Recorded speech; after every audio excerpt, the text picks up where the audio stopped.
Mamy następcę najbardziej zaawansowanego z Forerunnerów. Seria 900 doczekała się kolejnej odsłony. Po 2 latach od premiery modelu 965 mamy model 970. Zobaczcie, co się zmieniło, czym różni się od poprzedników, jakie nowe funkcje się pojawiły i czym zaskoczyła najnowsza odsłona najmocniejszych Forerunnerów. Witajcie na kanale Sportowe Testy.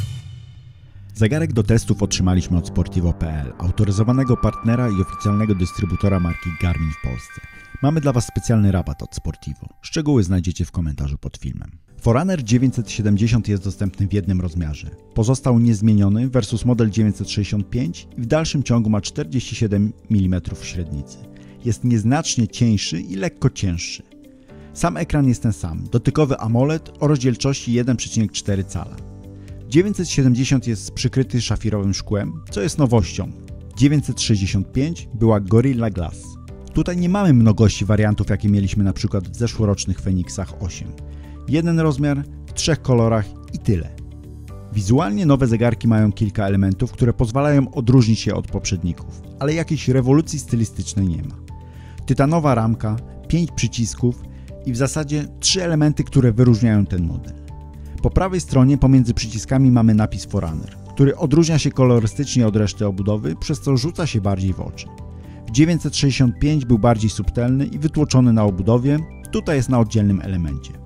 Kolejna rzecz, to po raz pierwszy w serii Forerunner u góry mamy latarkę LED. Element wyróżniający do tej pory serię Fenix czy Instinct, a wcześniej Epix, zawitał do Forerunnerów. Nas to cieszy, bo to jest bardzo przydatna na co dzień funkcja. No i następny skok technologiczny to czujnik tętna Elevate generacji 5. Jest już w wielu modelach, więc najwyższy czas i dobrze, że pojawił się i tutaj. Dzięki temu Forerunnery zyskały funkcję EKG czy pomiar temperatury ciała. Te zmiany spowodowały, że jeszcze bardziej Forerunner 970 jest Fenixem w lżejszej i poręczniejszej obudowie. No może bez funkcji nurkowych.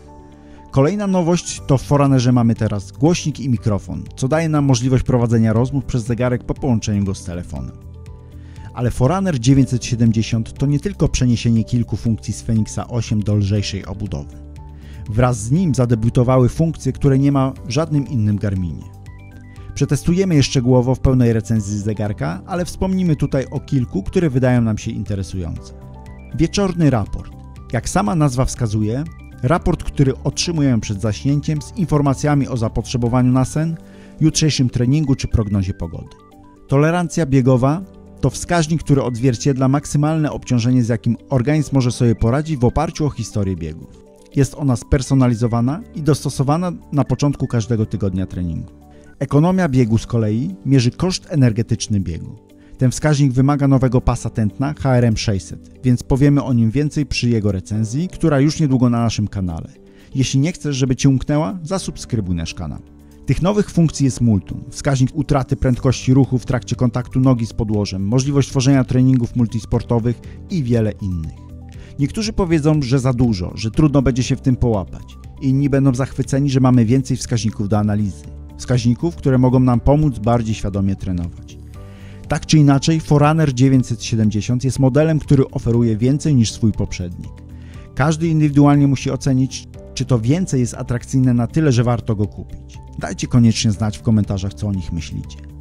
Niebawem wrócimy do Was z bardziej dogłębnym spojrzeniem na nowego flagowca z serii Forerunner. Tymczasem, jeśli jesteście ciekawi, co skrywa w sobie Forerunner 570, który zadebiutował razem z 970, to zerknijcie na nasz film na ten temat.